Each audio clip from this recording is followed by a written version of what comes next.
good at quoting, but I always remember seeing this somewhere previously, that all is necessary for the triumph of evil is for good men, and may I add, women, sir, to do absolutely nothing.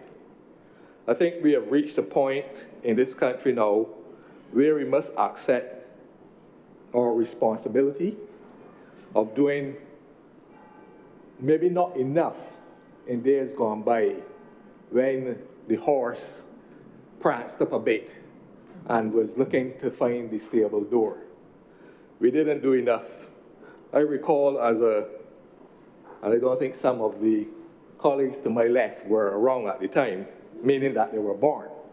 But I recall back towards the late 80s into the early 90s, there was a debate in this country about whether there's a gang. And I also recall a newspaper, a nation newspaper that said united they died or united they fell.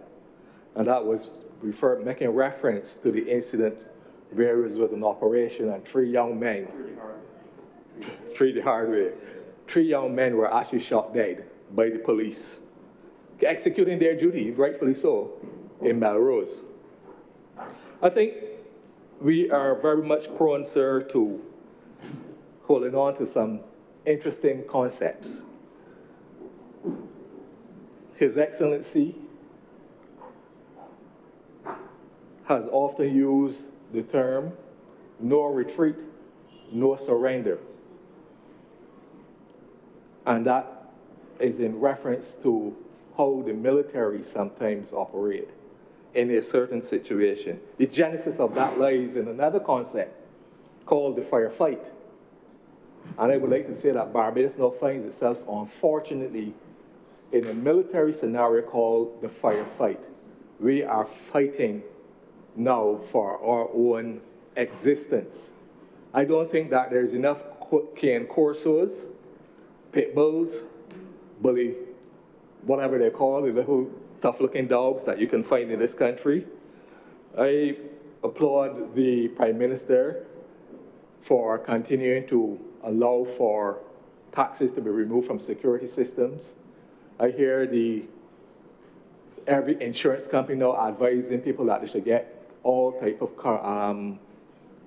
cameras for the vehicle, dash cams, front, rear, side, back, all of these kind of things. But there's an acceptance, sir, that we need to come to grips with. It is our fault. It is our fault. We are here today because it is our fault. It is not the fault of the young people. I have 3 kids, and arguably all of them are older than Senator Slocum. Actually, I have a granddaughter who may be a striking distance of his age, but it is our fault. It is our fault as citizens, and it is our fault as adults in this country that we are where we are today. In looking at various pieces of legislation and dabbling in the questions and asking questions, I came across, and I may be wrong, but the lawyers will correct me on this, the concept of a nuisance question. Is that such a term? A nuisance question. Correct. Thank you very much. The nuisance question is fundamentally, basically, why are we asking the same thing? Where the guns come from is no longer a question worthy of being asked. It is already there here. Asking where they come from, you could answer that. They come from the United States, they come from Germany, they come out of Venezuela, they come out of Cuba, they come out of Jamaica, they come out of Buckley Yard, if you want to use those terms. As they used to one time, thank you very much, Senator. As they used to. The concept of guns not being manufactured in Barbados, there are a lot of people that will older people that will laugh at that comment. They will laugh at that comment. And that's a fundamental thing. The problem is that not only are guns manufactured in Barbados, but there are people who can repair guns. There are people who can, technically you can build a gun. You could go on, you know, there's pipe guns, there's this gun, there's that gun, all kind of guns. You just go on, you just 3D printing prints elements of it. You just got to understand metallurgy and you can put together a weapon. And it can do enough, it can do what it's supposed to do, depending on what you want it to do at the end of the day. But I would just like to simply add to this debate by simply saying that we need to accept. The older ones, maybe not the young ones, but the older ones certainly need to accept that it is our responsibility because it is our fault as to where we are today. The concept of talking about why are the kids can't read, that is our fault. We knew that the kids can't read. We knew that there are kids going into the 11 plus exam, and when the results are out, I think I heard the Honourable Minister of Education last night in a town hall meeting saying that the results will be out in a couple of days. The reality will be that we will see those statistics. And we knew going into the race that that was going to be the number. There's nobody in the Ministry of Education that can tell me that they would not be aware that there will be children going into that exam who can't read. And if you can't read, you can't write. And putting a reader in next to a kid, I don't know what that means, but that happens. I will put somebody in next to this child because the child can't read, so that body reads for the child. But all of those children are going to be, will pass. They will pass. Whether they get 11, 2, or 10%, they will pass, and they're going to go to a secondary school. Whether whatever we choose to call it, it will be a secondary school in September. Who's going to read for them then? They're going to go in there because we know the system, and we know we're going to push them children out. At some point along the way, we are the problem. We are the problem. And we need to wake up to that and be able to move forward. Barbados needs, to the Honourable Minister, Barbados needs an exit strategy. You know why I said Barbados needs an exit strategy, sir? It's because when you reach a certain level in business, and somebody was to call the Honourable Senator Thompson for a job, I would hazard a good guess that she will not walk into that room and argue about, I need $30,000 a month. I think she's going to go in there with the contract and she's going to say, this is how I'm going to, sorry, pardon. I think she was going to go in there and say, well, if I am going to be fired from this position, this is the exit clause that I need. So you're going to pay me now 4 times this, and you're going to pay me this, you're going to give me that. Because that's what all CEOs do. The big ones, at least. They don't worry about how much money you're going to pay me, how much stock you're going to give me. They're all going to the room understanding that when they don't make it, this is what you're going to pay me to leave the job. And that's the reality for us. So as a country, sir, we need to understand what is the exit strategy for all the decision makers when it comes to the fight and the move and the way forward. So we need to understand whether or not Barbados, as was mentioned, probably mentioned earlier, but I'll take it a stage further. How are we going to get all the hands of all the adults out of the cookie jar? Sir, how are we going to get the hands out of the cookie jar? We could bring the most elaborate scanners. We could buy the most sophisticated radar networks. We can buy whatever we choose to buy, drones. We can do all of these kind of things. But too many Barbadian hands are in the cookie jar. They have all been there already. I have a dear departed friend who was an economist, and he came to Barbados, and he said he always found Barbados to be the most interesting country that he's ever lived, and he lived in a lot of places. And I asked him one day, why would you keep saying that? And he said, because it's the only country that a man could tell you, I could get something for you. Every single thing in Barbados, somebody could get for you. You want 2 pieces of yams? What will you buy that for? I can get that yam for you. I can get this for you. I can get this for you. It's a society that somehow found its way over the years, nestled in acceptance of deviance, crime, whatever you choose to call it. All that's happened now is that we have reached this point now where it has gone a stage further. So the concept of guns, the concept of all these things are great and fabulous, but we need a whole of country approach. But I would like for the Honourable Minister to really be able to get up and say, well, effective, not if he can't do it right away, but over time, he can probably get up and say, you know what, we're going to declare an exit strategy for everybody in Barbados, and we're going to declare amnesty on all you. Go to church. Go and repent for all the deviance that you've done over the years. Because I can guarantee you that somewhere there is a book held by somebody that would say, sir, and I will use my friend, the Honourable Senator here, John King. I remember a couple of years ago, I gave him $2,000 to turn a blind eye to the bag that come through the port. His name is written down. And John, Mr. King, sir, will be very scared, even if he's not involved in anything today, to go against anything. He will continue to always turn a blind eye for fear of the one time that he took something for it. So we need to accept that, and we need to find a way beyond just the normal sense of, oh, this is a solution to the problem, or that is a solution. We need to really find a way to get through to the young people that by virtue of our own experience in putting things in place that will make sure that things should happen the right way around. So we need to have a holistic approach, and I do agree with that, but the holistic approach is not as we may think. It has to be a general acceptance that we need to move the needle forward. And we need to move it forward, not necessarily with looking at the youth. We need to look at ourselves and the generation, well, in my case, I can say the generation just below me and the generation just beyond, because I said before, I have a granddaughter who is in her 20s. So I've got a couple generations to go, but starting with me, we need to be able to say, this is what we need to do. So unless all the hands clap, sir, and I applaud the government for all of the initiatives that have come into the room, but the reality is that all the hands have to clap. And if the hands don't clap, we will never get anywhere. I shared with Senator King the concept of a tambourine player. A tambourine, sir, is one of the most difficult instruments that you could ever attempt to play. As simple as you may think. You take that and you just go, tick, tick, tick. But you realize what's happening. You're hitting it here and it's got so many other little clangers, as they call them, or little cymbals all around there. To get that to play in time, to get all of those to sound, you've got to know what you're doing.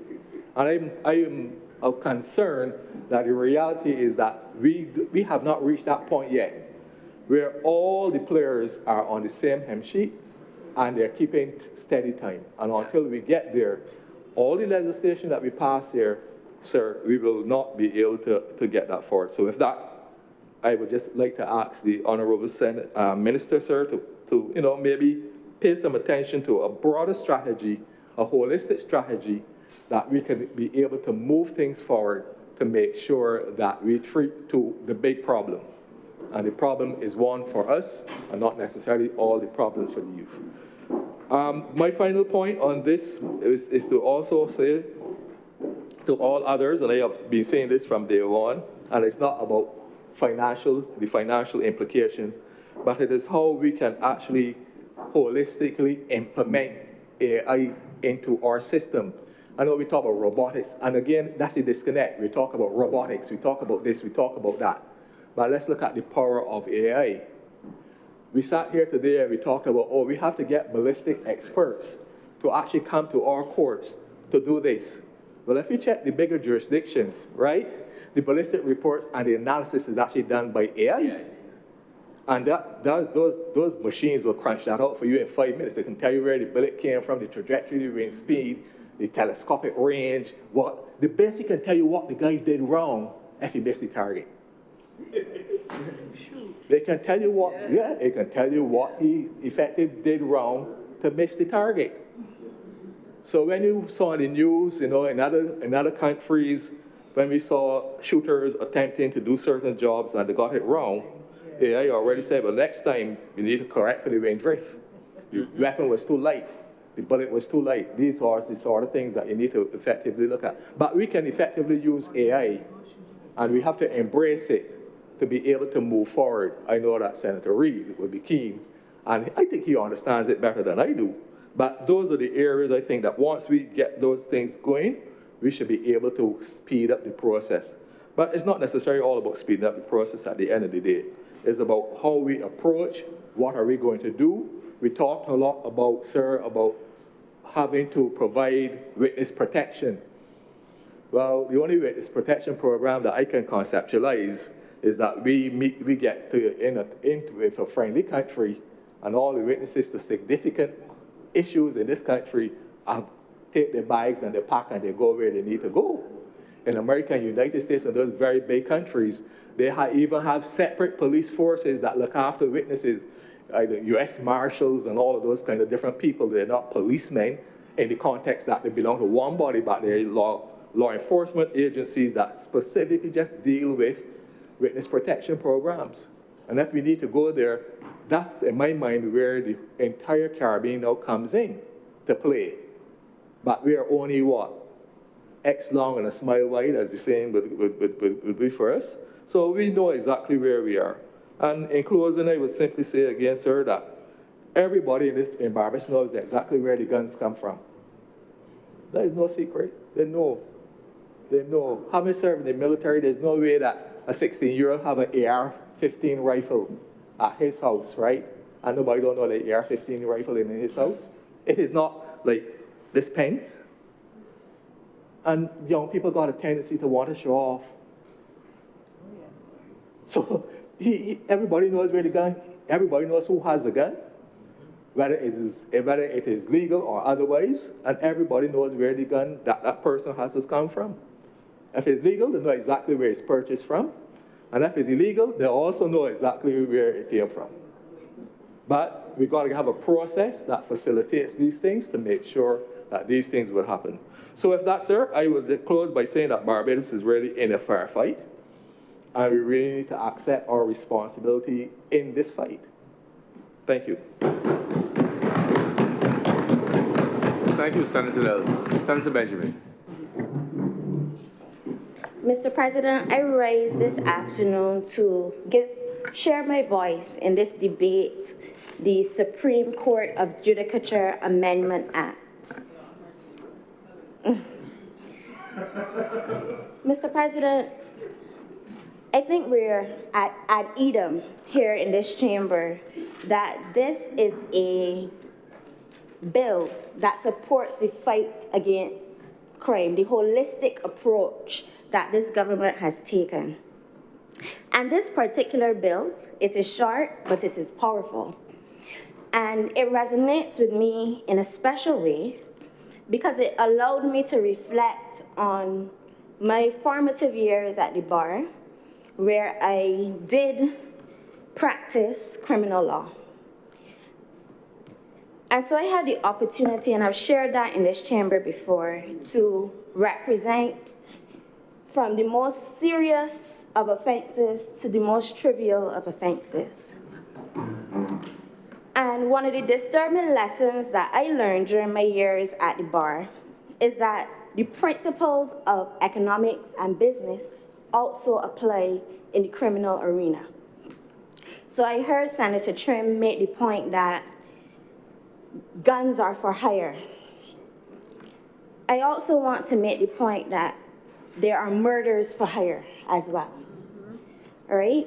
And so the increased availability of firearms has driven down the price of violence. And I'm not going to expound on that very much more, but just for this chamber to understand that because of the prevalence of the firearms, the cost is not as high. So I've encountered matters, Mr. President, involving individuals who willingly commit serious offenses for amounts that cannot even cover their bill costs. And that is the reality and the severity of what this honorable chamber is being asked to inspect.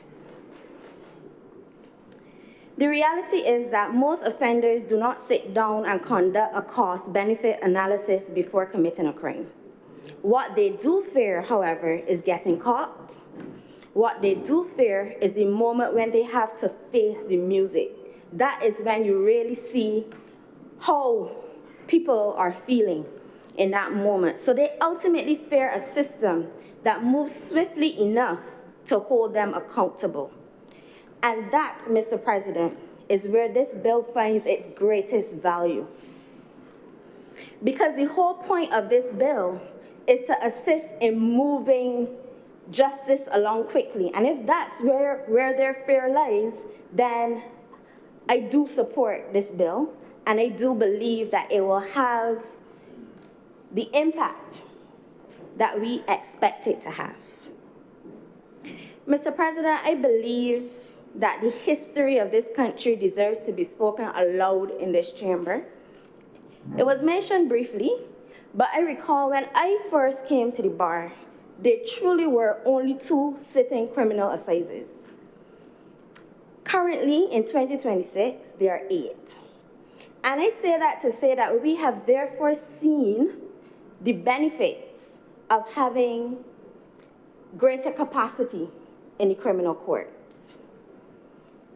So we are not fishing and hoping that an additional 2 judges and a firearms court that specializes in dealing with those offenses will bear its fruit. We know that it will, because we have seen the backlog reduce. It's not totally eliminated, but much to the credit of those 8 sitting criminal judges, we have seen things happening in this country, things moving quickly along.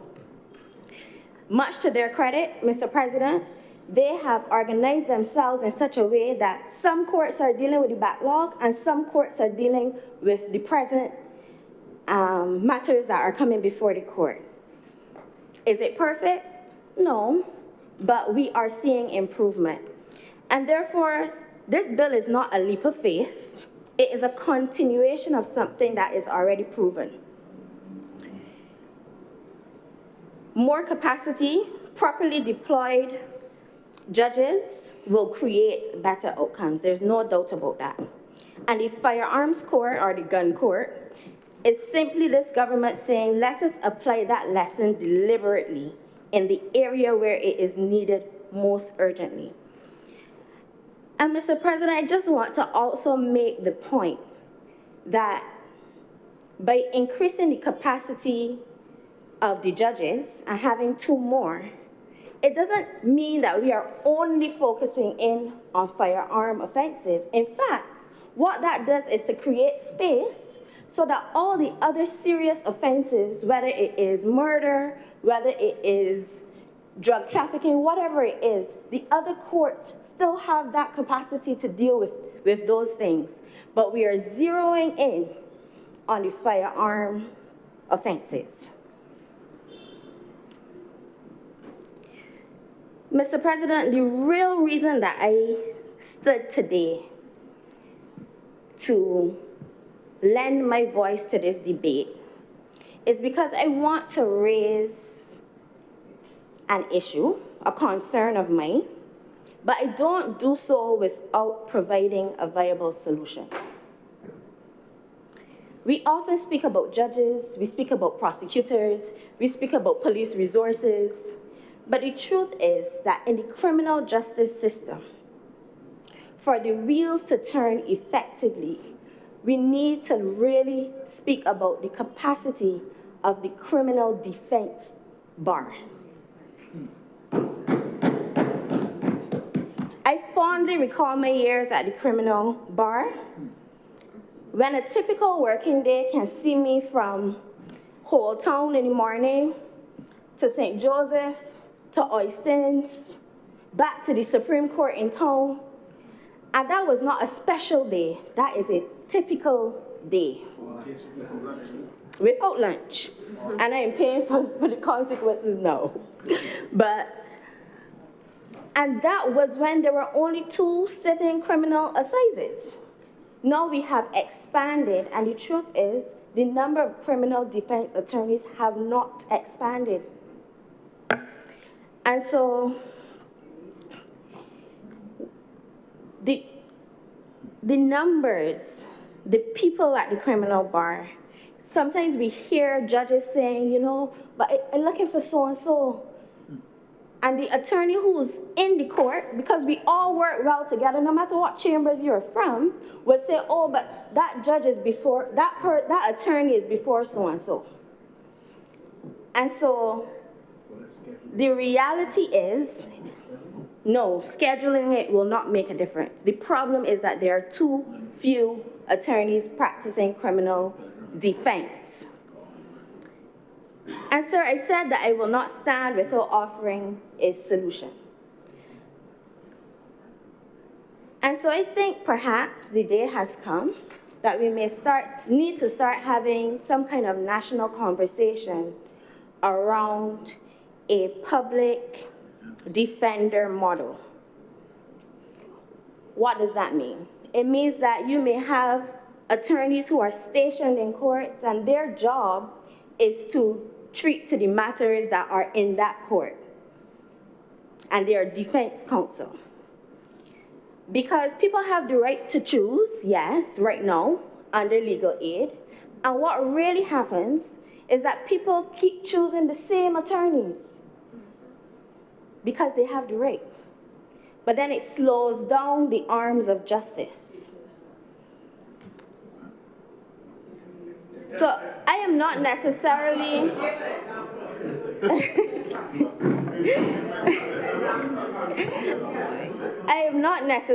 suggesting that we do away completely with legal aid, but there may be a need to see how we can merge the two models so that we really get the best of what this bill is intended to do. And before I take my seat, Mr. President, I also want to address what may be an elephant, not in this room, but in some rooms, which is we need to give grace, I think, to young counsel that approach the bar. I remember my early days. Luckily for me, I first approached courts with my senior counsel, who was respected at the time. But I have witnessed, who's respected? I'm so sorry, who is respected? But I also, and as a result, I got that same level of respect at the bar. But I have witnessed attorneys, young counsel, be embarrassed to the point that they don't want to come back. And I want to say in this space that we need to find perhaps a different approach. Yes, criminal law it's difficult, and yes, you want counsel to be nimble on their feet, but every senior attorney, including the Honourable Minister, would have had a time at the bar where they weren't so sure of themselves. And somebody guided them. Somebody allowed them to make mistakes without embarrassing them in front of their clients. And so until we get to the stage where we can institute perhaps the public defender model, maybe we can be a little less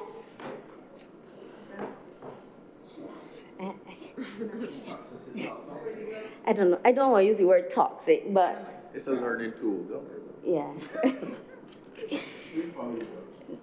Grateful. So, in conclusion, Mr. President, criminals fear many things, but above all, they fear a justice system that moves quickly. And this bill strengthens our ability to deliver exactly that. It is a measured reform grounded in experience and driven by necessity. And so for those reasons, I fully support this bill and commend it to this chamber. Thank you very much, Senator Benjamin. Senator Reverend Canon Dr. Rogers. Good afternoon, Mr. President and colleagues of the chamber. I rise to say a few words on this Supreme Court Judicature Amendment Bill 2026. But if you would permit me to just segue into it by acknowledging that today is the feast of Saint Marina the monk, a very rare saint that many people do not hear about. It's the patron saint of pregnant women, girls, and transgender parents. Yes, because it was a woman who Saint Marina, if you would permit me, sir, just I'm very curious, please pass on. Saint Marina was a young girl in the 5th century. Her mother died young, and she grew up with her dad. And when she got to the marriageable age, the father was ready to marry her off to a gentleman and then go into a monastery. And she told her father, well, if you're going to get eternal life and leave me out here in damnation, I'm going with you. So she shaved her head, dressed as a man, went into the monastery and stayed there. Her father died 10 years later. And then she was accused of fathering a child. People put that on her. And she accepted it because she didn't want to reveal her identity as a woman.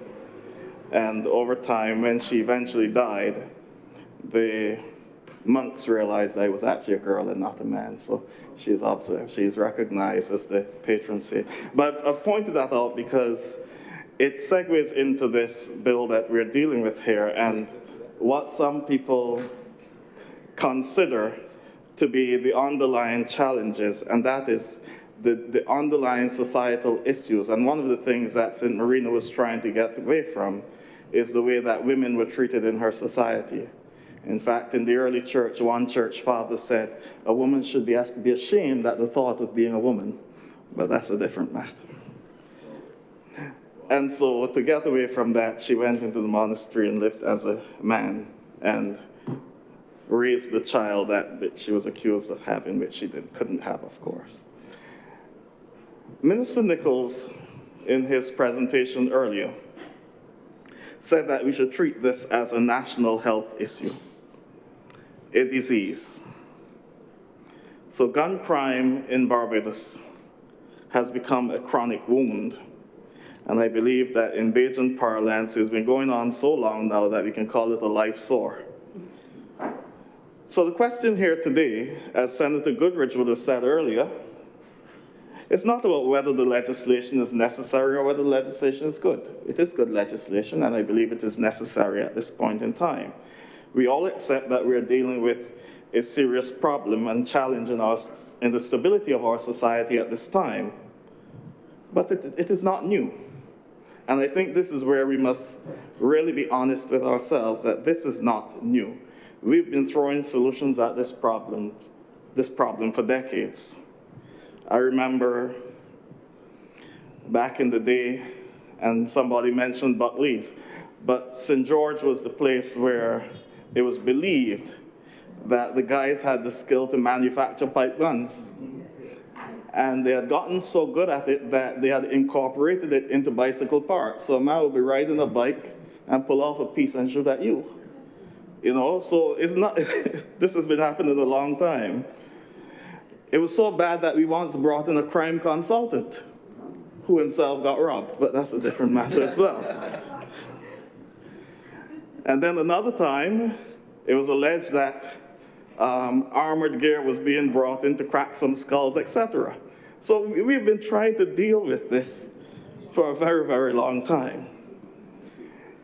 In 2001, Barbados established the task force, the Barbados Police Force Task Force. That's how far back we were trying to wrestle this issue to the ground.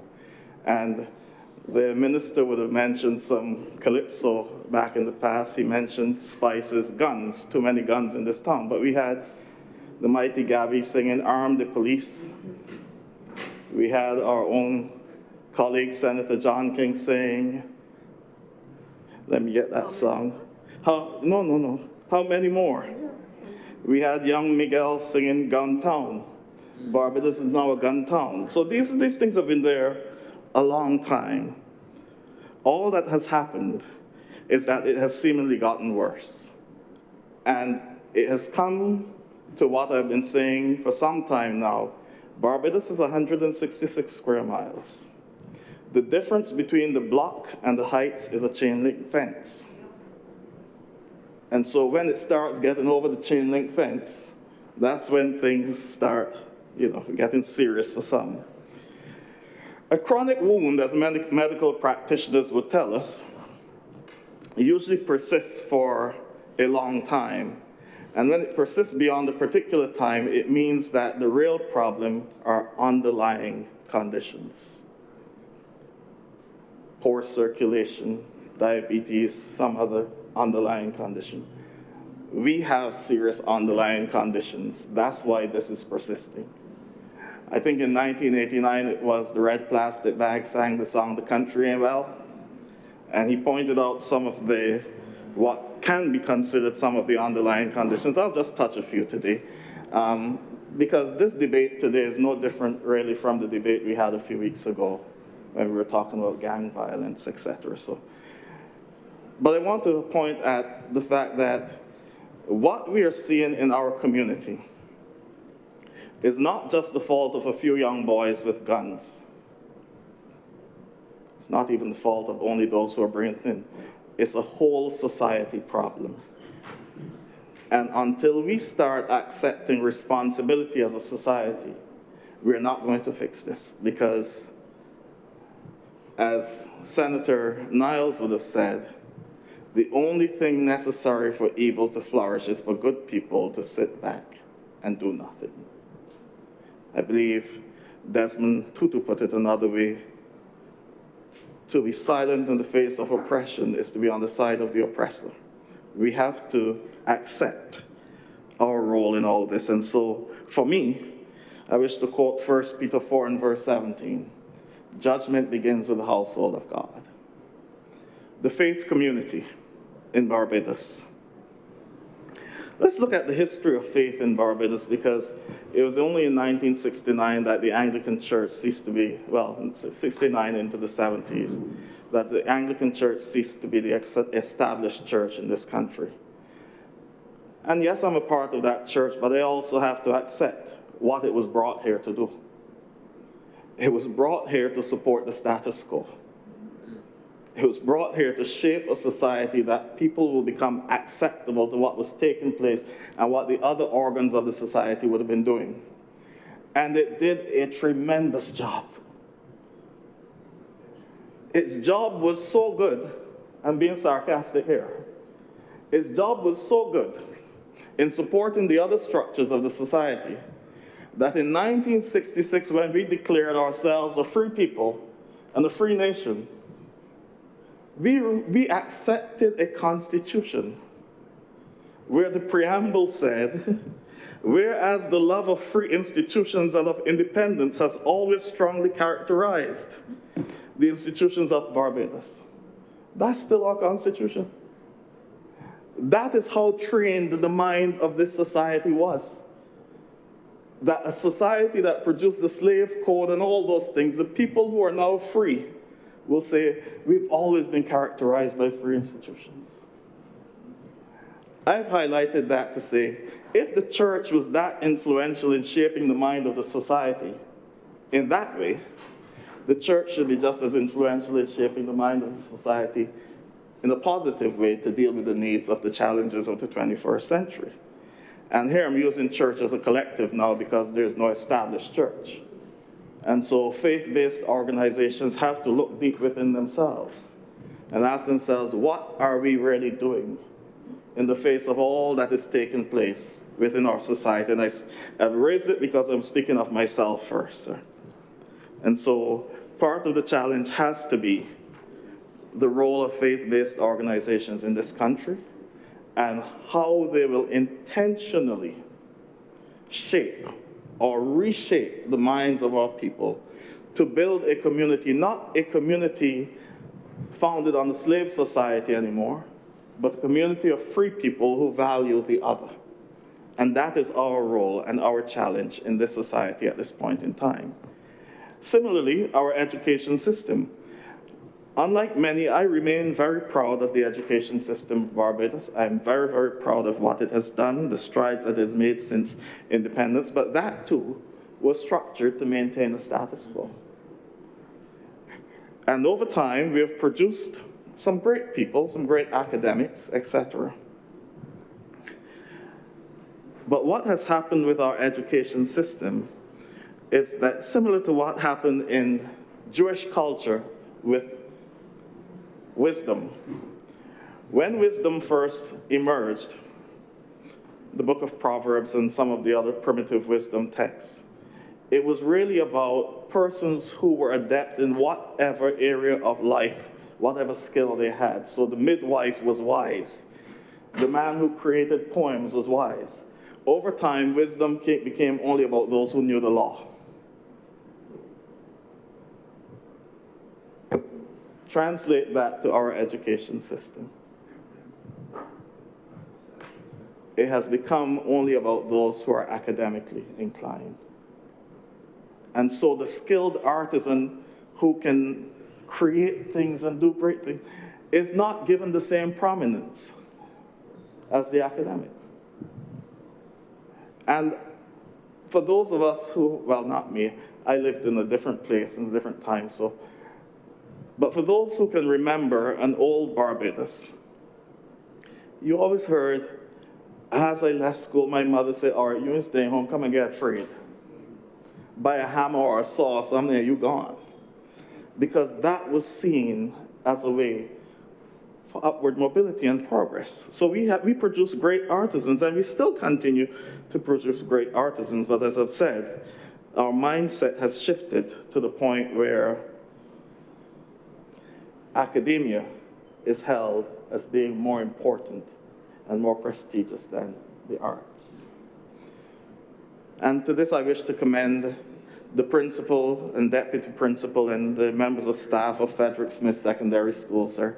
We just had a ceremony yesterday where our deputy principal, Mr. Ford, took 15 boys who were given trouble in school, and rather than sending them home, he brought them in. I remember when he used to have them outside his office in the little area there, and he managed to get some sponsorship to start a program in agriculture and hydroponics. They built their own hydroponic system. They grew their own stuff. They grew mint bush and then made ice cream from mint ice cream. So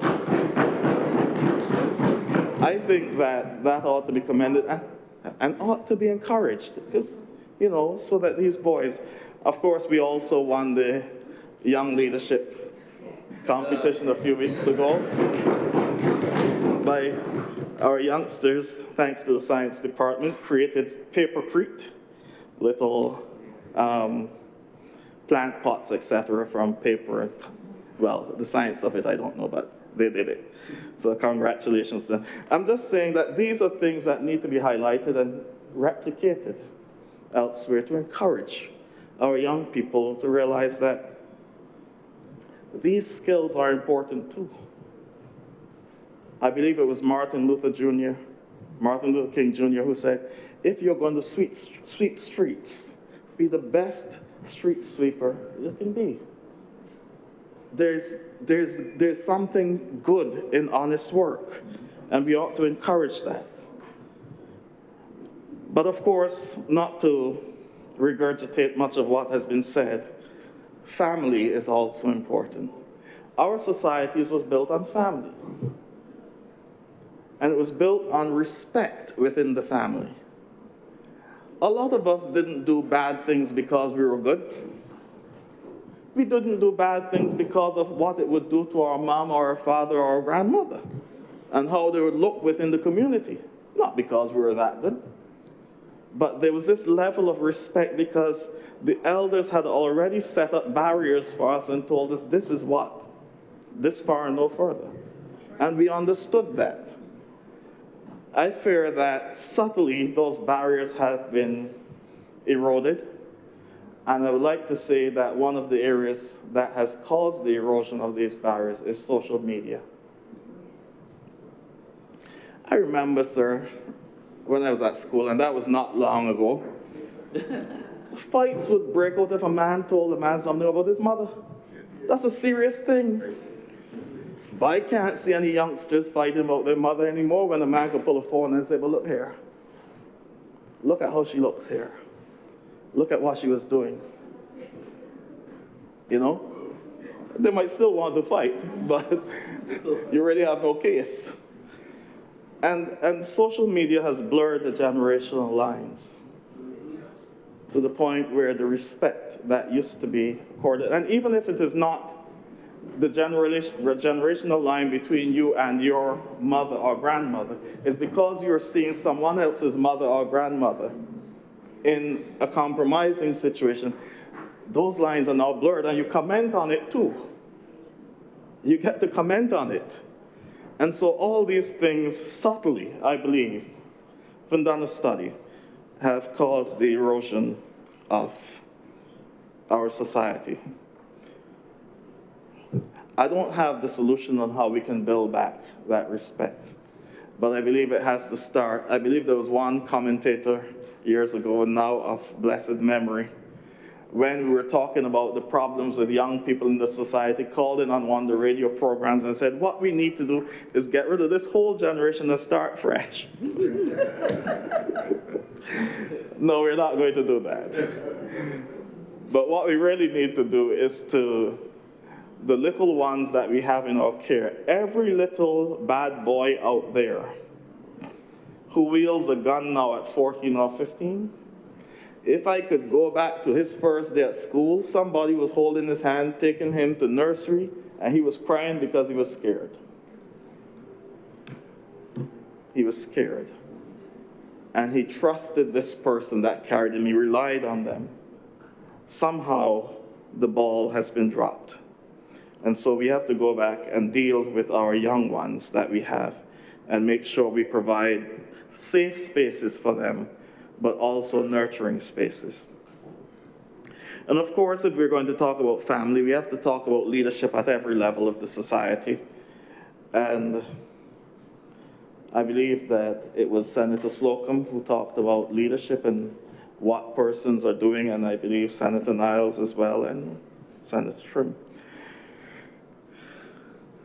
I'm going to quote some calypso, sir, if you permit me. I have to. From 1971. You weren't born yet. Neither was I, but that's a different matter. It became the staple in the 1970s and early 80s for political opposition parties. Whenever a political opposition party was going into battle for election, this would be the song that would be playing as they moved around the village. The Mighty Sparrow's Good Citizen. When does someone really become a good citizen? I would like to know somehow. And in one stanza he says, in lust and greed and fraud and strife they specialize. Double deeds they idolize. If you're brave enough to open your mouth and criticize, one time you are ostracized and or victimized. So they go unpunished and unaccused of any crime, while on the backs of the ordinary man these vultures climb. They use their riches and their power, make a mockery of the law, and have the law protect them at the same time. And in a million different ways, they violate the law. These good, no-good bastards who oppress the poor. They control in bootlegging, dope peddling, prostitution, and piracy. These good citizens are the architects of economic slavery. So we come back full circle, because the problems, the structural problems in the society are created by some of the very good citizens that we have in our society, who are supposed to be shaping the minds of our people. And so my question for us, for those in positions of leadership, and not political leadership, but just general leadership within the community, my question is, who in Barbados so abhors the peace of this society that they would bring guns in to destroy our citizens? Who are you? I would not speculate, but I suspect, as Senator Niles says, we know who some of them are. And of course, no society can function without a strong legal system, a strong judicial system. And so I support the setting up of the new court and the appointment of the new judges to deal with the societal scourge of the crime. But the question is, will it heal? Will this heal the problem? And the answer is no, because we cannot legislate morality. We cannot legislate the shaping of a society. It has to be everyone working in their own sphere of influence to make a difference. And as I said, I began with myself, so I am as guilty as anyone else. Another question is, will this legislation make the court any more efficient than others? This court any more efficient than others? I see the lawyers nodding. I am happy that Senator Benjamin clarified what happens to defense lawyers and what they go through.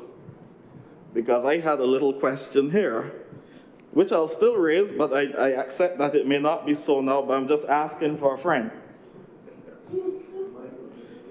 Has the delay in criminal cases become a standard tactic in defense of a client? I just asked him for a friend, nothing, you don't have to answer it. As I said, I accept your explanation of running from here to there, but I was getting the impression as a layman that every time you turn up to court and the lawyer is not there, the case gets pushed away, and I happen to be a part of that. I happen to experience that in years ago when I was a young teacher, so that's a long time ago. I had a case with a young lady who had confided in me as her teacher about something that was done to her. Naturally, as a young male teacher, I took it to the guidance counselor. Parents were brought in. Parents decided they were going to take the matter to court, etc. I was the teacher, the form teacher of a third form, sir. I went to Cotterill and did a whole degree, and that case wasn't finished yet. And so while I accept the explanation, because sometimes you go down to the court, the lawyer can't come. The lawyer, it's put back again, it's put back again, years. As I said, it was in third form. That case was not finished until that girl was in sixth form. Luckily, she had a strong family background that helped her. But think of the countless others who don't, who have their self-esteem destroyed. Think about the young person who's accused of something and has to walk around with that accusation on his or her back over and over for years. And that's why I just asked the question. I hope that this court will be more efficient than what has been taking place. And it comes back full circle, you know, because as I said in my last speech, sir, whether we wish to admit it or not, we live in two Barbaduses. And there are two economies. There are also two justice systems. The justice system for which this legislation is being created is a justice system that has backlogs. The other justice system, justice is swift and final. And so, if backlogs are going to continue to be a part of the culture, we will not be a part of the solution, we'll just be adding to the problem. And so I want to encourage us. I commend the government for bringing this legislation, but I just want to encourage all involved, is to let us make this as efficient as possible so that we get these cases tried as quickly as possible and justice served as quickly as possible. With those few words, I thank you, sir. Thank you very much, Reverend Canon Dr. Rogers. Senator King. Thank you, Mr. President. I was not planning to speak earlier, but the truth is, having worked in the system itself, and I sat here, and you may have seen me leave for a little while, and I had to leave. There were two things that happened. I started to remember the very song that you spoke about, 1996. I wrote that song. When I wrote it, it was because of the death of a young man whom I had worked with. Last year, during we gathering. Another young man who I worked with lost his life to gun violence also. I was then asked by parents to make an appearance, pardon the pun, at the funeral to sing the same song. Unfortunately for me, my work schedule at the time did not allow me to do it. Believe it or not, that is something that has kind of like haunted me since that day. And as I sat here listening to the conversation, I realized then, and I listened very carefully to the Honourable Minister ask the question about what the entertainment fraternity can do, and I listened to the Honourable Senator also speak about what he thought or what he believes they can or cannot do.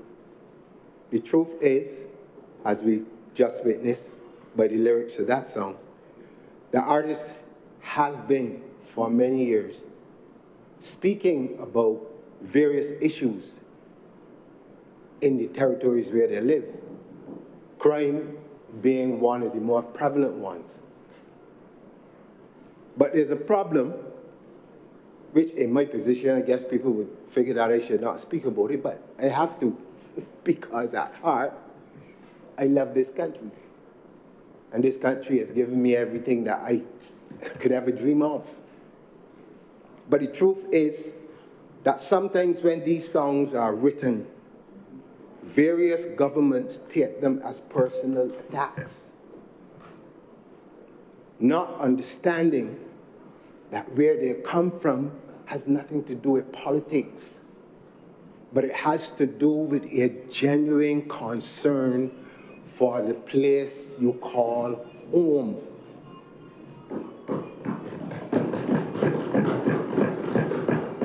And it is in that light that I got up and left a little bit earlier. Because at some points of this debate today, I started to feel as if some of us were making laughing sport.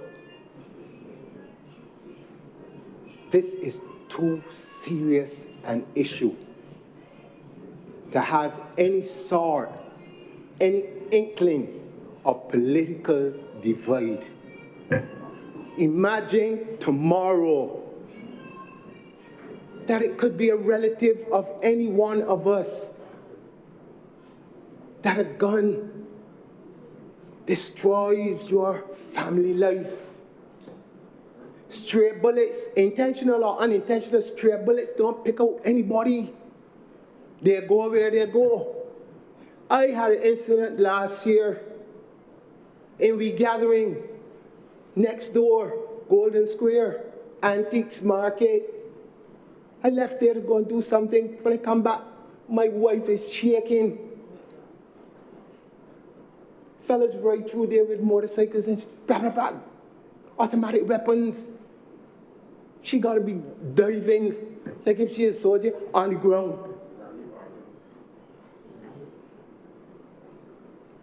These things are real. Some of us, we could come in here and try to score all the political points in the world. It will not negate the reality of what we face.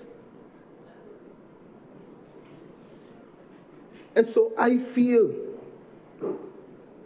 that when we come to deal with things like this, we have to look at the bigger picture. There are a number of pieces of legislation that have come before the Senate and the other place, which coincide with this legislation in this government's attempt to at least make a dent into crime and crime-related matters in this country. You look at the mutual assistance one, you look at the cybercrime bill, you can take a look at the interception of communications bill. All of these things put together, when you put them together, are there to help us deal with a problem that is ever changing. Crime in 1950 ain't the same crime as 2026. Crime in 1996 is not the same as it is in 2026. Criminals always act ahead. They're always ahead. And governments and police and all the law enforcement always have to be catching up, because an antisocial mind spends its time working out how does it be antisocial. It don't work out how it can save the world or how it can help the world. It studies and computes, how do I beat systems? How do I go against the law? How do I do things and get away with it? And until we begin to understand that, because oftentimes we place a lot of emphasis on saying that education is the thing that is going to change these people. But let me give some of you a wake-up call. Some of the world's most destructive people, and I say the world's most destructive people, are considered to be some of the brightest people that the world produced. The man that produced an atom bomb, he was at the dumps, but he produced an atom bomb to do what? Kill thousands of people in Japan. The people who do warfare and have chemical bombs and all these things, they're not idiots. They're extremely well-educated people. The problem is they're also antisocial. But nobody wants to deal with that. And so the emphasis now for us has to be, as was mentioned by most persons in here, and I 100% agree with them, it has to be multifaceted. You have to, yes, education will play a part, but there are other services that we need to look at, that we got to get into communities with social workers and other things like that. We have to find other outlets and channel them for young people who may not be so academically inclined. What are the other things that we are going to get them in? And then the other thing we have to do is to stop believing that all education is to get you a good job. Because most of us growing up, this is what we were told: go to school, learn well, and get a job. There's no conversation about what your contribution to your society, your community level first, and then the society at large, what is expected of you as a member of the society. Or what your talents that you have, that you can actually use them to enhance the life of the people around you. And as was mentioned earlier, even the persons who have those talents, sportsmen, musicians, artists, all these things, the same society scoffs at them. Because we believe that the savior of everything is the almighty dollar. And so we measure how we respect people based on the amount of income that they can generate. Well, if you live in a society that operates like that, a little fella who has no education, he does not believe he has any skills, he does not have anything of any worth, what will he seek to do? Get money. Because when you get money, you get respect. Or he may look across the thing and think to himself, but this person here tell me to go to school and learn well, by making more money than he or she. Yep. This is the reality. I work in the system. So when I talk, I'm not talking because I got nothing else to do. I talk from a place of being right in the mud, where it all starts. And I know the difficulties that we have had. And I've spoken about this a million times, and I will say it until I die. that oftentimes with these younger persons, you give 3 years, 5 years, whatever the amount is, they are still going back into an environment that has not changed. And so that everything that you would have done, all of the progress that you have seen made, is wiped out in about 3 weeks, because they have to fit back into the place where they are going to live.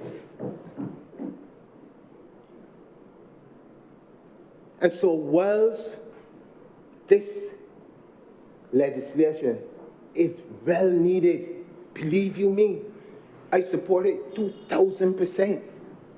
Because the mere fact that you have backlogs and all of these other things create more problems. I mean, just think about it. You're a parent. I want you to just imagine for a minute that somebody shot your child. And your child died. They might not have done it intentionally, but it happened. That child is dead. Would you not want swift resolution to this? Yeah. Imagine if you could see the person walking up and down in front of you, or even standing laughing in your face. The other thing I want you to consider is that if we don't wrestle this thing to the ground soon, good citizens, not the ones that you spoke about, but real good citizens, are going to find themselves in a position where they may believe that they have to take matters into their own hands. They may have to take matters into their own hands. And you spoke about the song, How Many More? But that was only one of 2 songs I sang that year. There was a song called Fool's Paradise. And in that song, the line went, we becoming like the wild, wild west. We soon got to walk in bulletproof vests. 1996, I saw it then. And in 2014, I wrote a song called Mr. AG. And in that song, I said, you may very well have to bring back the gap and hanging, because criminals or bandits are taking advantage of good citizens. An observer had the cat attack, and various people over the years have commented about where we were going at that time and where we are today. And we need, at some point in time, you have to take some decisions that might not be popular, but they could be effective. We have doctors in here. When you got cancer, people do all kinds of things to survive with cancer. They take radiation. You go in the body and cut out parts. You do whatever you need to do to ensure that the patient survives. We are talking now about a society and a way of life. This country has been a shining example, like it or not. Some people would say otherwise, but I know through my travels, when you say you are a Barbadian, there's a different approach to you with people all over the world who know about Barbados. It don't come from a place of like you are some sort of vagabond on it or so. I remember being at university, and all one of my lectures would do is talk about his time in Barbados and how it was so orderly and how he got stopped by the police and they treated him a certain way. And sometimes I used to feel a little off because you could see all the other students from the Caribbean in the class getting a little antsy about it. But the point is, we have set such a high standard and example for the rest of the Caribbean to follow. And we can't take these things lightly. This court, this firearms court is necessary. It is necessary. Look, it is nothing new either. I wanted to tell one of the senators who asked why. We also did, when it was necessary, a drug court. When it was necessary, we also made a family court to deal with specific matters that were of concern to the society. This is just another effort by this government to ensure that these matters that need urgent attention can be addressed in a manner that, one, is fair, and two, that is timely, and in three, that is effective. Now, are you going to get everything right? No, you won't. But as was mentioned 2 times in here, and I will mention it again, people quote from various philosophers and different things that they read and they follow. Well, I am, by religion, a Scientologist. And one of the things that you are taught very early in Scientology is that the wrong thing to do is nothing. You have a problem in front of you.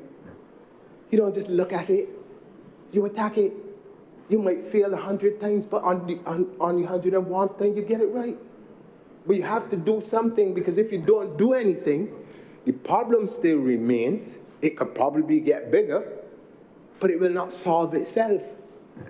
And so these measures that we are taking today are just part and parcel, as I said from the beginning, of a whole set of different parts of legislation to tackle crime and the effects of crime in this country. And so I really just wanted to say those few words, because to be honest with you, Mr. President, this has been very, very difficult for me.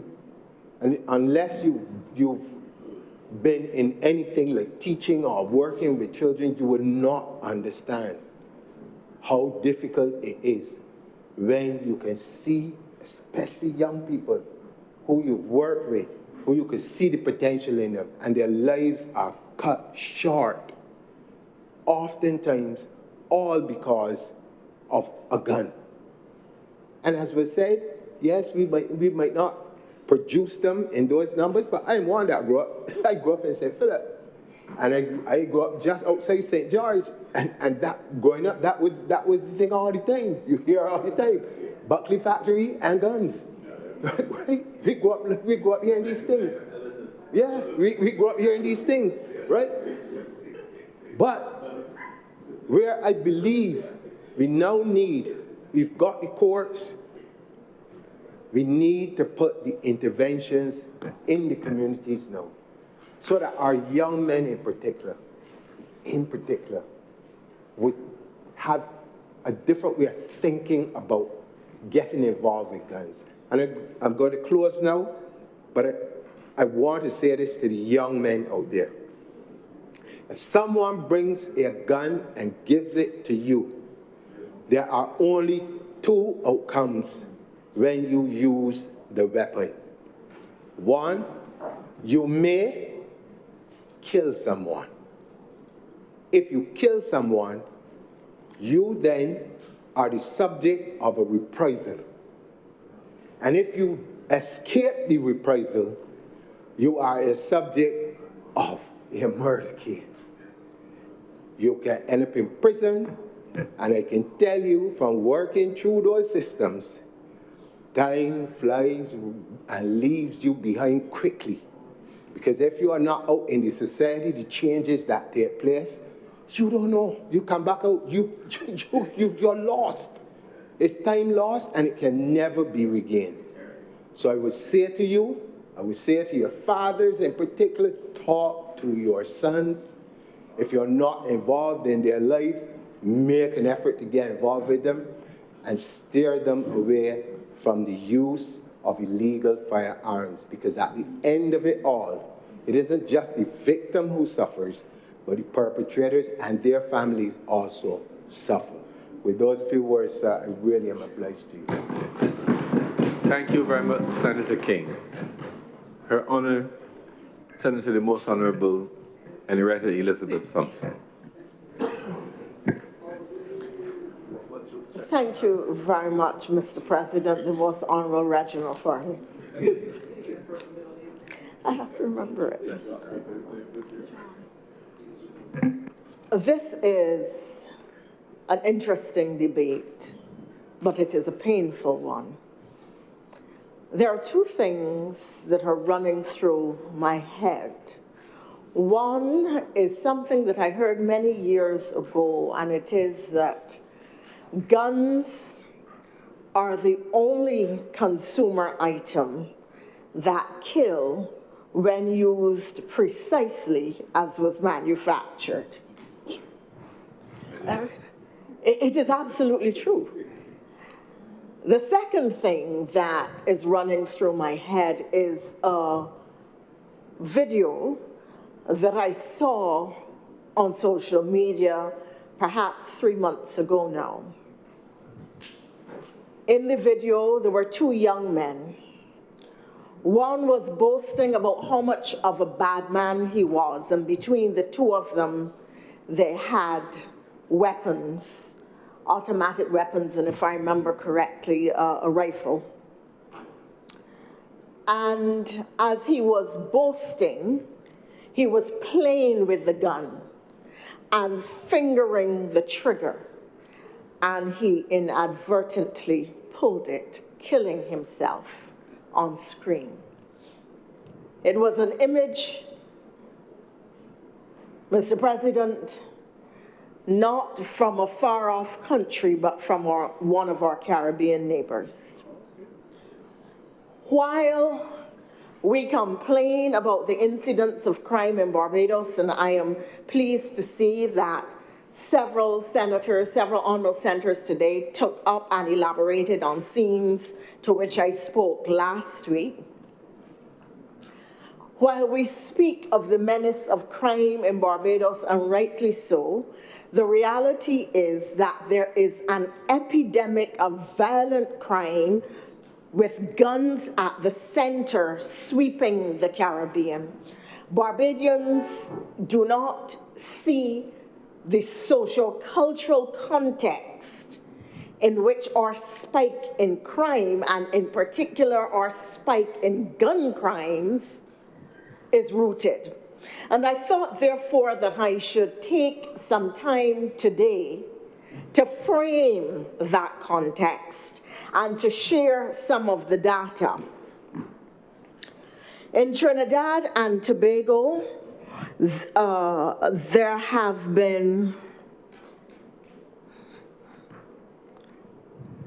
200 murders for the year. Their population is, I think, 1.3 million or something of the sort. Sorry, I thought I had written it down. 1.5 million people.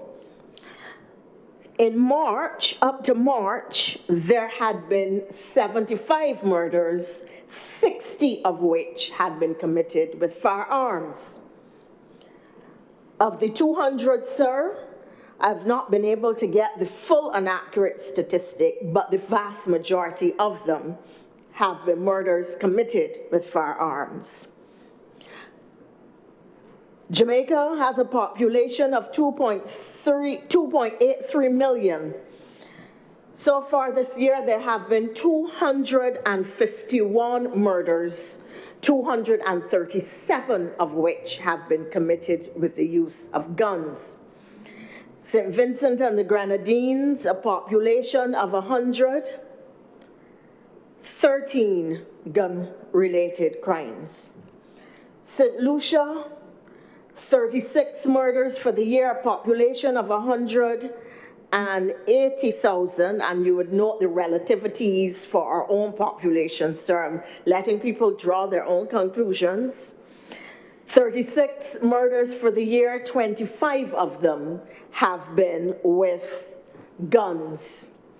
And in Antigua and Barbuda, sir, there are 5 murders for the year so far, and 3 have been with guns. Their population is 94,000.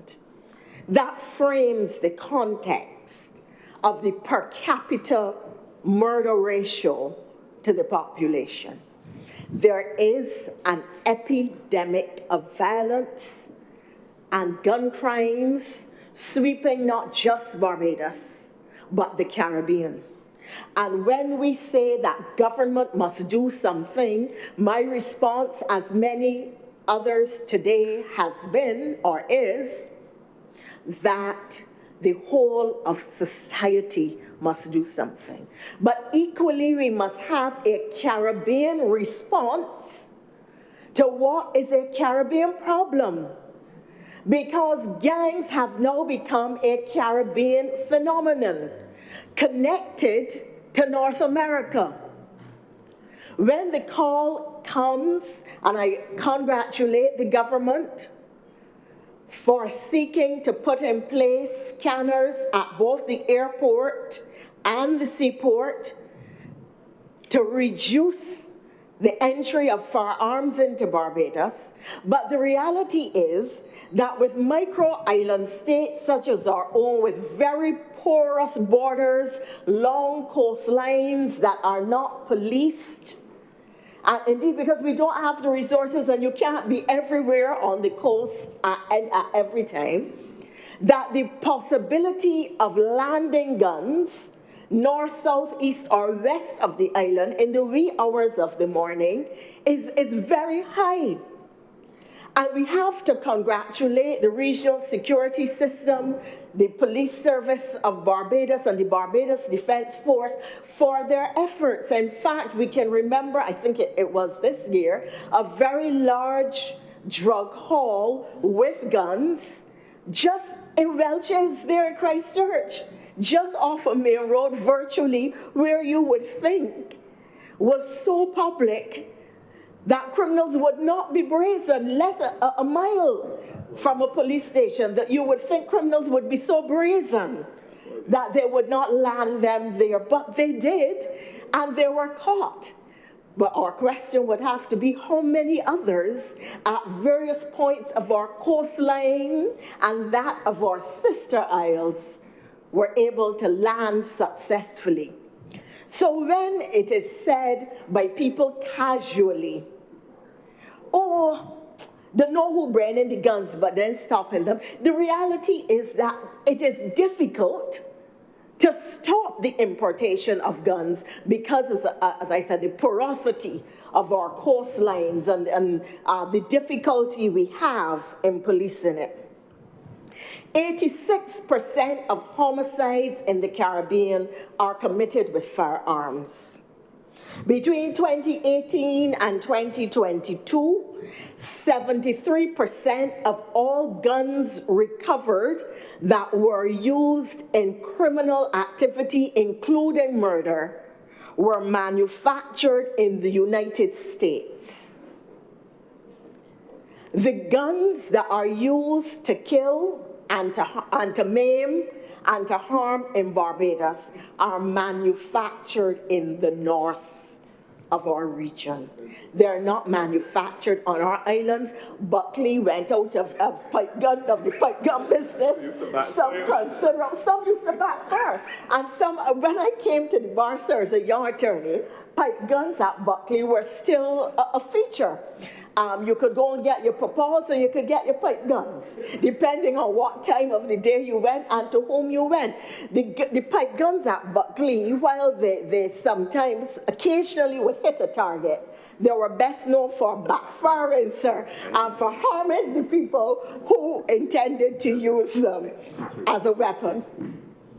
We have moved from the day where a man would cuss you blind, as we would say, or threaten you with big rocks. Because guns are so cheap, as Senator Kamisha told us, and readily available for purchase or for rent or for loan, people are not afraid to use them. And an offense that would have occasioned a few bad words and a threat to the family will now bring you face to face with the wrong end of an automatic weapon. This speaks to another issue, and I want to get into that issue, but I want to finish this point that I was making about the guns coming from the north, because it's a very interesting one. This legislation seeks to dampen demand and supply. But the reality is that where there is criminal activity, where there's gang activity, where there is money to be made in the drug trade, weapons are part of the use, part of the trade, sir, and people will always seek to access them. While boats are bombed for being drug boats, and we are looking at what is happening in the South. We are seeing the health, the social, the economic problems of it. The market, there is a market. And insofar as there is a demand here, it is driven by the gang majors in the North, and it is driven by the fact that guns are manufactured in the North and find their way to our shores. And we have to appeal to our friends in the North, our very dear friends in the North, to try to help us at the level of the control of crime, because it is also for their benefit, since there is cross-border gang activity. It is also affecting the countries of the North, when the gangs here can arm themselves and associate with gangs in the North, so that there has to be an equal attempt at the level of the supply chain in the market to address the guns getting here. Around 2022, sir, the country of Mexico filed a lawsuit in which it was joined by Antigua and Barbuda, Trinidad, and the Bahamas.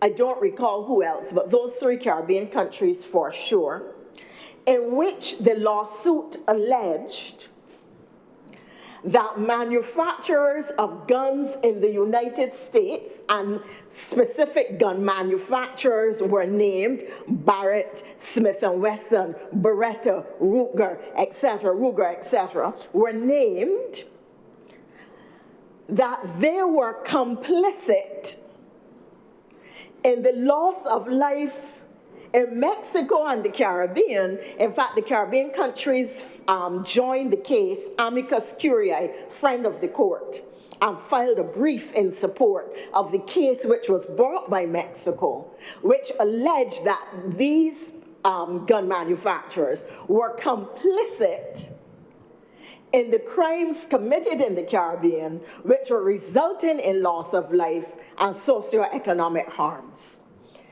In 2025, I think it was, just a year ago, sir, in June of 2025, the Supreme Court of the United States threw out the case on the basis that the complainant,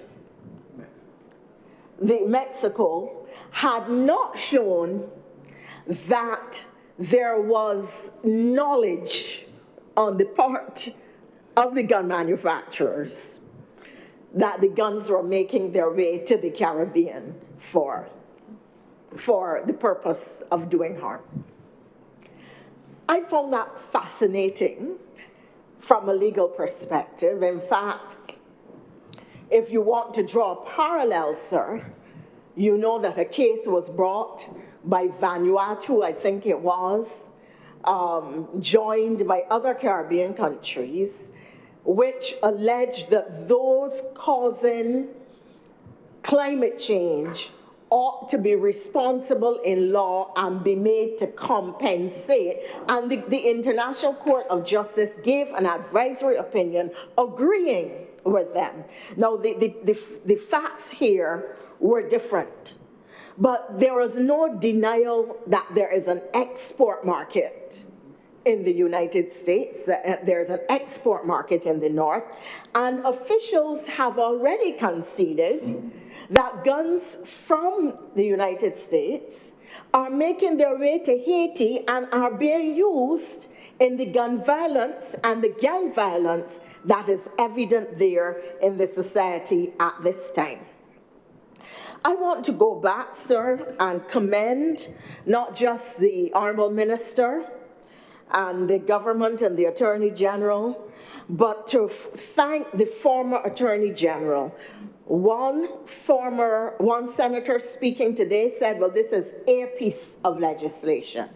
But this piece of legislation finds nexus and support in the increase in the number of criminal courts, in the increase of the number of criminal judges, in the increase of the number of prosecutors, in the legislation which gives 10 years imprisonment for the illegal use of firearms, in the legislation which denies bail in serious offenses relating to firearms, for the trial by judge alone to speed up the processes of criminal trials, for the improvement in the terms and conditions and the better equipping of police officers, for the establishment of the Deputy Registrar of the Criminal Division of the Court to manage and expedite the processes of trials so that there are not undue delays, in anti-corruption and whistleblower legislation, and for setting up a proper forensic facilities so that the necessary linkages can be made where crimes are committed, the introduction of flexi allowances and improvement in the terms and conditions, the establishment of a new deputy commissioner, and the establishment of special constable posts, moving some of the special constables to the post of constables. Now, I repeat this even though I would have made the point last week, because we assume that when we say it once, that everybody in the public has heard. And I repeat it today because the insinuation was, well, this is only one piece of legislation, so what do you expect? It is not a single piece of legislation. It is a suite or net of legislation which is working in harmony with the social intervention measures that this government has put in place to address criminal activity and gun crimes in particular in this country. The point made by Honourable Senator Malalu that, or the suggestion that if you stopped people from having legal guns, that would be the end of the problem, is not connected or rooted in reality. The guns that are used to commit these crimes are not the guns of people who have legal firearms. They are illicit. It is an illicit or under a second-layer society behavior, antisocial behavior. And when we talk about two Barbadoses, and we like to use that expression in the context of socioeconomic differences. The reality is that when you go to the hairdresser or the nail tech, as a middle-class woman, the woman who is selling fish on the corner or working at the shop or whatever are in the same salons as you, paying the same money. They're the ones that all the crop over fets with all the hair and the nails and the new outfits and the parties that cost a lot of money. The socio-economic differences in our society are not that great. When you talk about two Barbaduses, the two Barbaduses that exist are those who live legally and those who live illegally. Those who live by way of criminal activity, who have a whole network that supports them, people that will not talk because they are supported by criminals or criminal activity. I admit that there are also those who live in fear and therefore will not talk because, as the Honourable Senator Rogers and I were speaking, I don't think you will object, earlier in the day, in a small society, everybody knows everybody else. Everybody lives in the same community. Everybody, sir, everybody is connected by some kind of relationship. I remember I was once having a conversation. With a person, and I happened to remark, oh, so-and-so is just such a disgusting person. Whereon she looked at me with a smile and said, that's my husband. Honest to God, sir, I tell you, no lie. So this is a society where there are all kinds of connections. And therefore, people will not talk. People will not talk about somebody who is visiting them late at night. People will not talk about somebody who is putting food in their pot. People are not going to talk about somebody with whom they grew up in school and still have a relationship with. People will not talk about somebody who is their cousin or somebody with whom they have familial connection. So really the police are up against it. Now, if the police would catch a few more people and inspire confidence, you know, it might help. But the reality is that the social networks that we have in Barbados, and I loved it when Honourable Senator Niles spoke earlier in the day about the fact that everybody knows how to get something in Barbados. It is just so true. It is part of our social fabric, and we don't even see it as dishonest. We ask no questions about how we are getting it 50% below the market price, or where it comes from, or what route did it get to your front door, how it get in your vehicle. We do not ask. We simply say, you pay for that? I don't pay for that.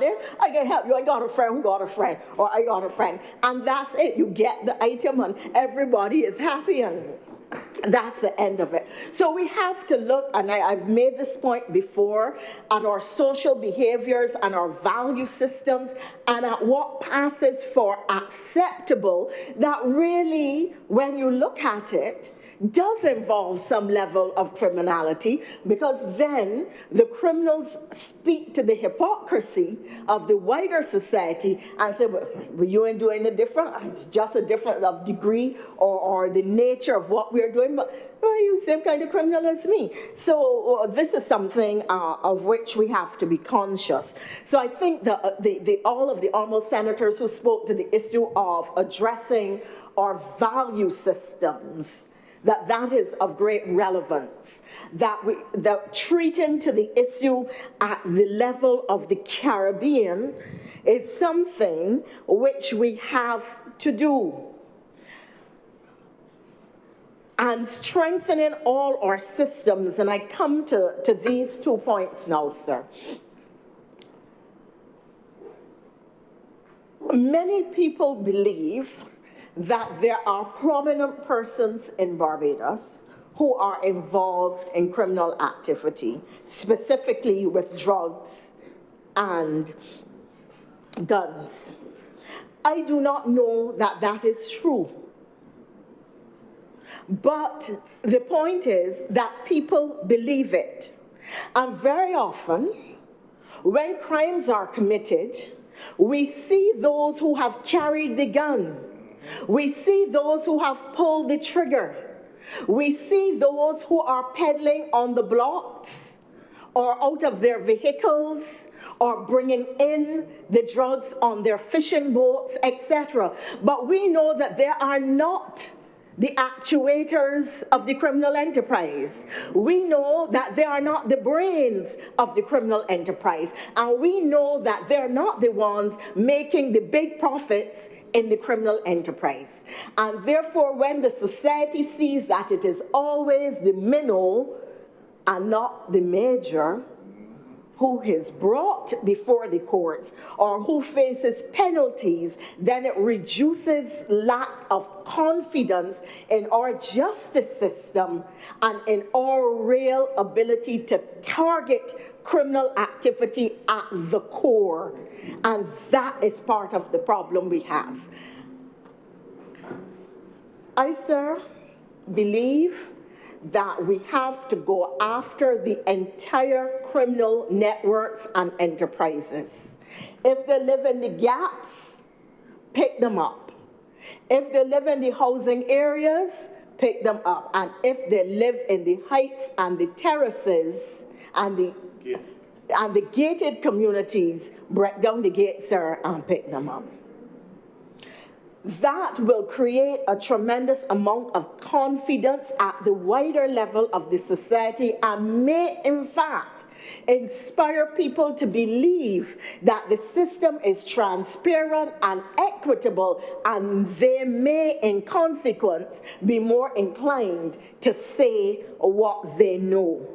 But when they believe that speaking is going to result in their own victimization or them having to pass a person in the community whom they know to be involved in certain levels of activity, albeit at the bottom, they are not going to walk past that person and feel any sense of safety or security. And why should they rat out the person in their community who only sell a little 5 bag or something, if in fact they still cost $5, only sell a little 5 bag or something, when Mr. X or Mrs. X in their high-end vehicle is going scot-free. And that is the thinking, and we have to confront it. It has to be part of how we operate within the context of the social justice system.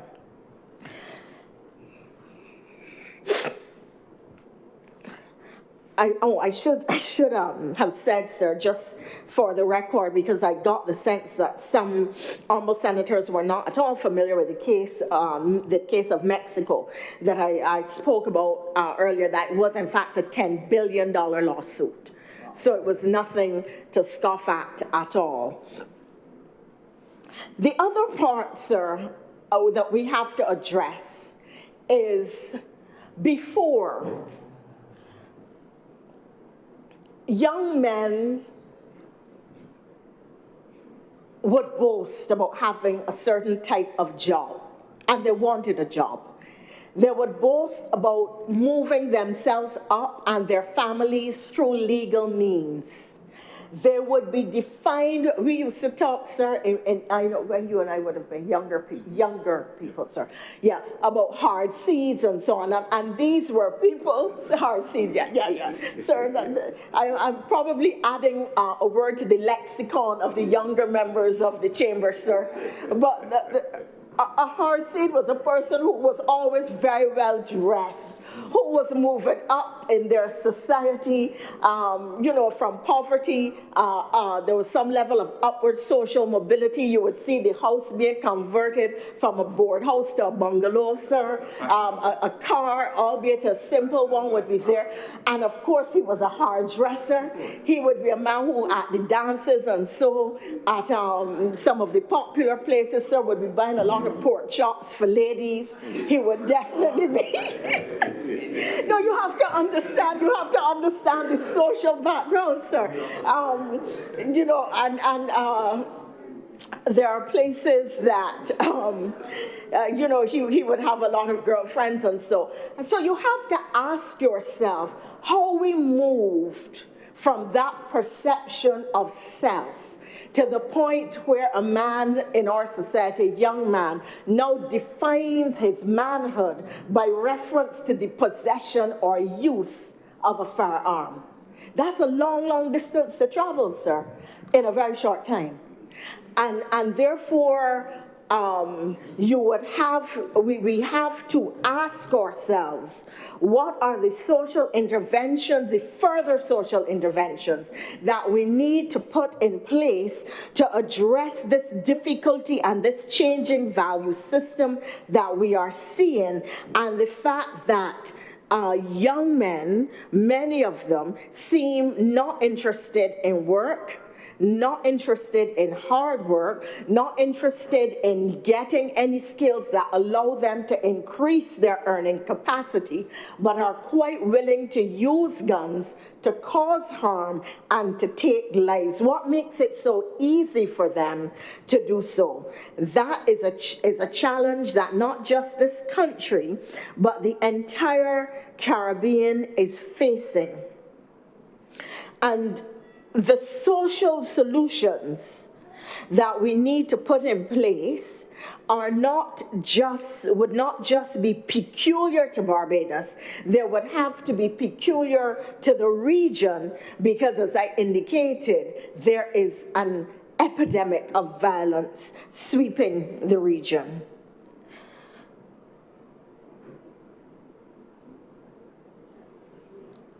The challenge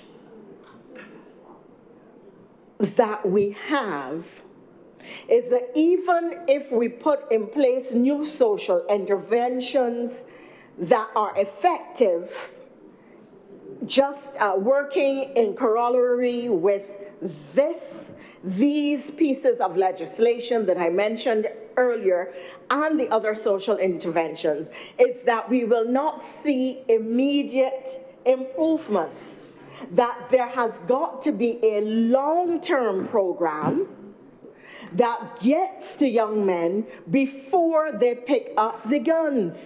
But we already have a whole generation who have different norms and values and who are committed to criminal activity and do not see anything wrong with it at all, are prepared to lose their lives because they believe that in their world, life is nasty, brutish, and short.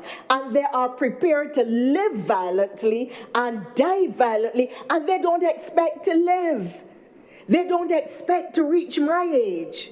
They don't expect to reach 40, so they live hard, they drink hard, they take a lot of drugs, and they have these criminal enterprises which are high risk, and they, just as they are prepared to take others out, they well understand that there's a bullet with their name on it, and that is part of what comes with the choice they have made. They're very, very fatalistic about it when you speak to them, and it's almost frightening because they are so cold about it. They're very clinical, very, very analytical and very clinical. So this is a question that we have to face, and it is the multiple tiers of intervention which need to take place to effect change now, to effect change in the mid and long term, in order to see the kind of social results that the country wants.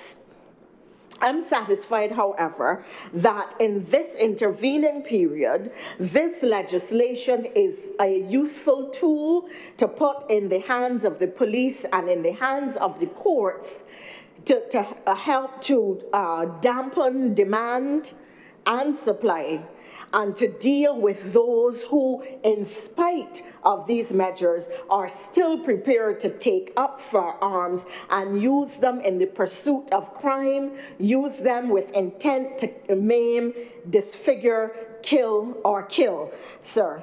And I commend the work of all of those who have acted to bring this legislation to this point where we can have it to use.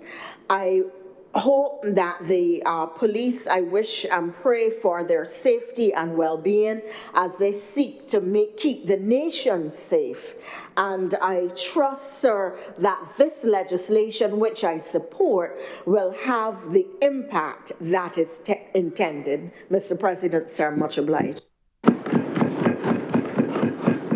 Thank you very much, Her Honor Senator Thompson. Honourable Minister of Thank you, Mr. Criminal President. Justice, please go. As I race to do this short wrap up, I want to thank all honourable senators for their contribution today. But before I wrap up, I want to just clarify some matters that the independent senator or opposition senator, well, this want to be clear, are made in relation to the existing court system. She did mention that and asked about the use of technology. But you know, Mr. President, in this legislation, section 27, 1, which deals, and 2, which deals with the sittings of the firearms court. I will give you it to read.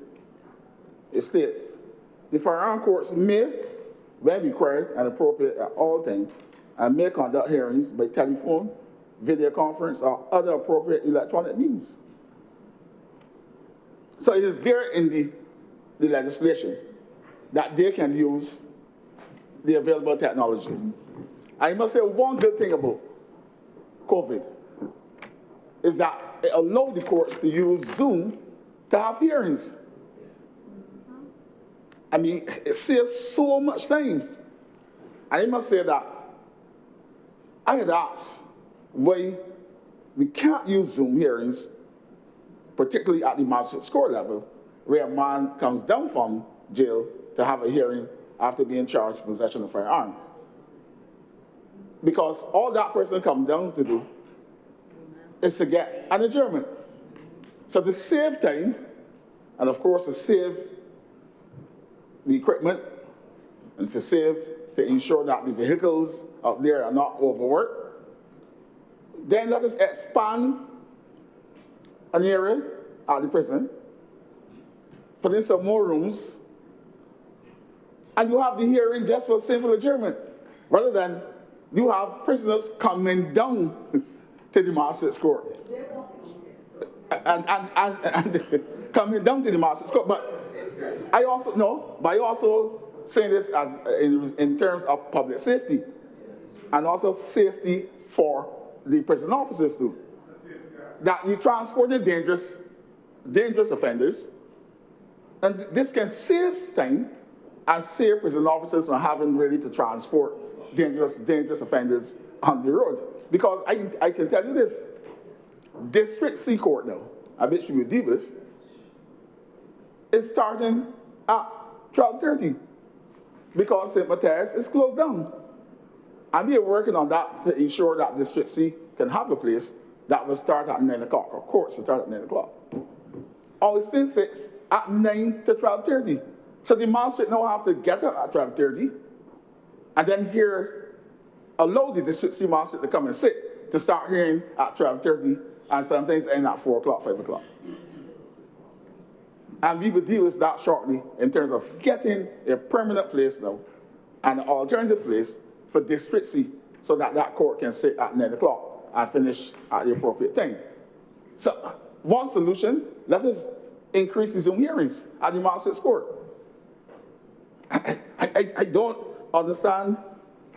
Well, that is something as a minister responsible now that I would have to work with. I'd also have to speak to the line minister and the AG to ensure that we can put that in place. Now, with respect to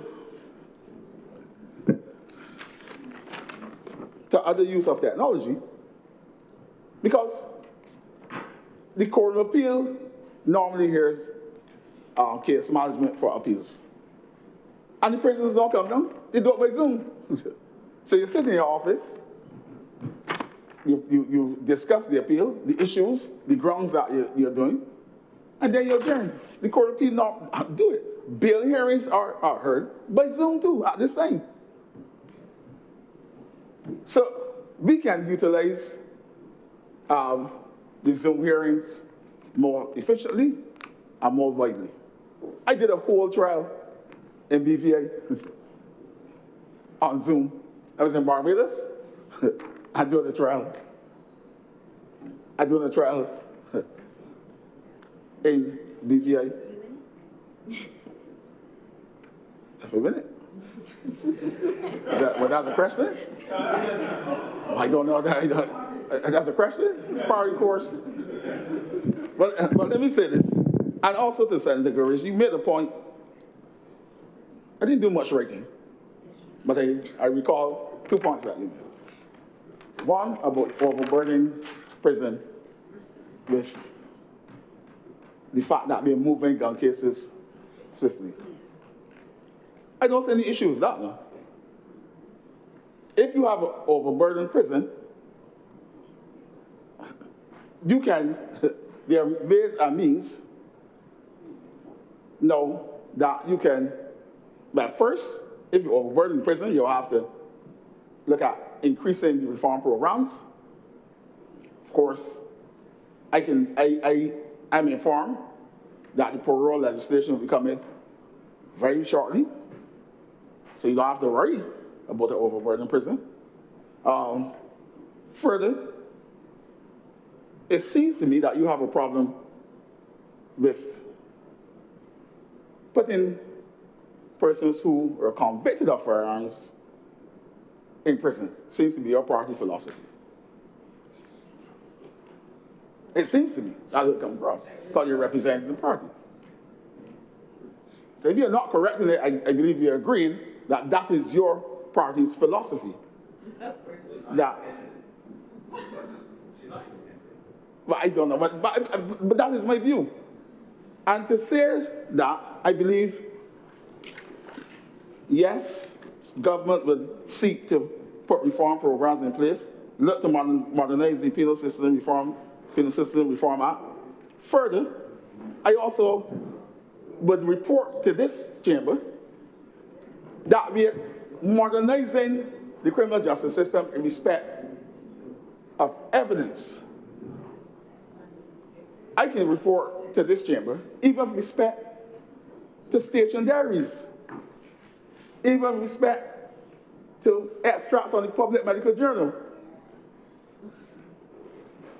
We no longer have, our police, our practitioners no longer have to deal with paperwork. They're being digitized. And that will save time. Because many a times, the production of extracts from the station diary, Benjamin, you know this? The extracts from Public Medical Journal cause delays in court.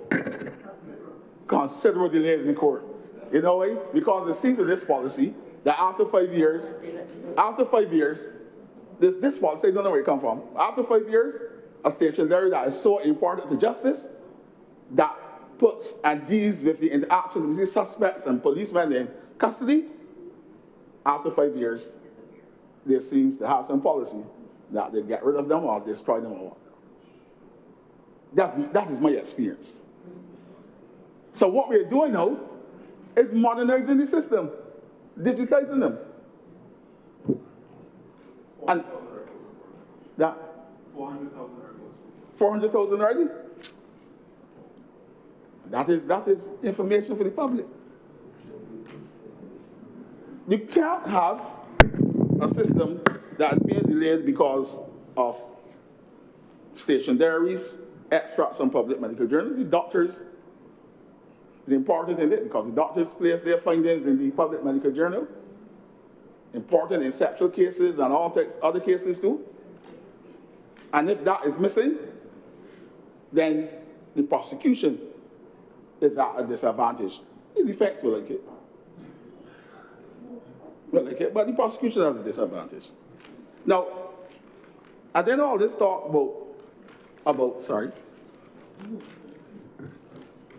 about delays in the systems.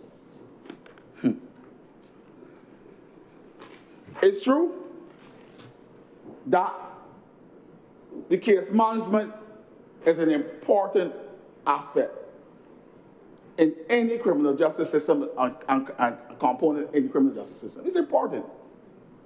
I said this morning that case management is the focus of the police service now. And I say that because shortly, the police prosecutors in the magistrates court will be replaced by trained lawyers.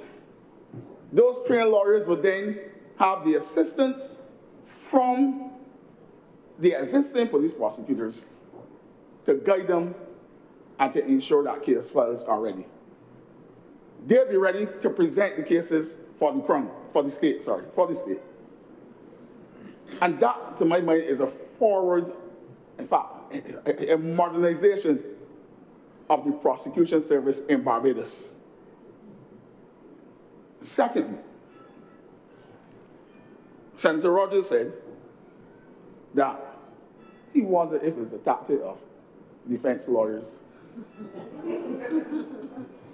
to cause delays in a trial. That is part of their defense, a modus of operating. Now, defense lawyers have to wait, in my experience, have to wait years and years for disclosure. Sometimes, the other important players, like witnesses, not in control by defense lawyers, cannot be found. It's a fact. And that sometimes the prosecution have to put the names in the paper. We need you all to come to court. So the matter have to get adjourned. But it is not. I'm no longer a defense lawyer, so I don't want to be getting up here and defending defense lawyers, but I speak about my experience. It's not a tactic. It's not a tactic. Further, the modernization of the criminal justice system, when we look at technology, I know I'm having meetings with the registrar that there will be technology being used in the magistrates court very shortly. And there will be improvement and enhancement in some of the magistrates court in terms of technology. I can report to this chamber on that. Yes, I can get to that now. My learned friend, Senator Benjamin mentioned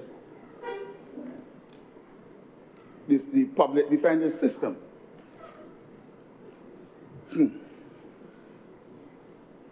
I, on the other hand, was